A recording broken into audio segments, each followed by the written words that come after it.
Goeiedag. Vandag is ons by die 5de mymering oor die wonderbare geluk waarvan Psalm 1 praat.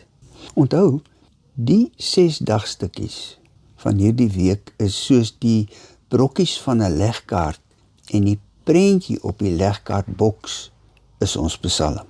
Daarom lees ek elke dag die Psalm sodat u kan sien waar daardie dag se brokkie moet inhaak by die wat reeds op hulle plek lê.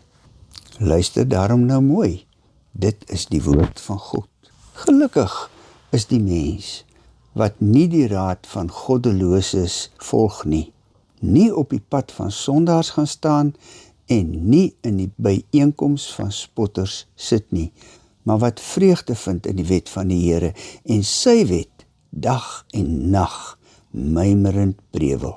So iemand sal wees soos 'n boom geplant langs watervore, wat sy vrugte op sy tyd gee en waarvan die blare nie verdor nie. Alles wat hy aanpak gedei. So is die goddeloses nie. Inteendeel, hulle is soos kaf wat die wind wegwaai. Daarom sal goddeloses nie kan opstaan tydens die regspraak of sondaars in die byeenkoms van regverdiges nie. Ja, die Here dra sorg vir die pad van regverdiges, maar die pad van goddeloses loop dood. Net tot sover uit die Bybel. Ons het gister 'n paar minute afgestaan aan die kaf, die leë, vrugtelose doppies wat deur die wind weggewaai word. Hulle is die sondaars wat net vir hulle self lewe. Hulle is ook die eensaamste mense. Hulle, sê vers 5, gaan ook op die oordeelsdag nie waag om op te staan en hulle self te verdedig nie. Selfs as hulle nou in die kerk sit, is hulle nie regtig deel van die gemeente nie. Want ook daar wil hulle gryp. Hulle kom om te ontvang en dan kla hulle maklik dat hulle niks uit die preek gekry het nie. Hulle is nie soos die boom wat vrugte gee nie. Daarteenoor staan die byeenkoms van die regverdiges. Hierdie byeenkoms is heeltemal anders as die van die spotters wat in die kring gesit het toe ons in vers 1 by hulle verbygeloop het. Dis duidelik dat die Psalm in hierdie gedeelte vir ons wil sê dat die boom wat by waterstrome geplant is, deel is van 'n plantasie.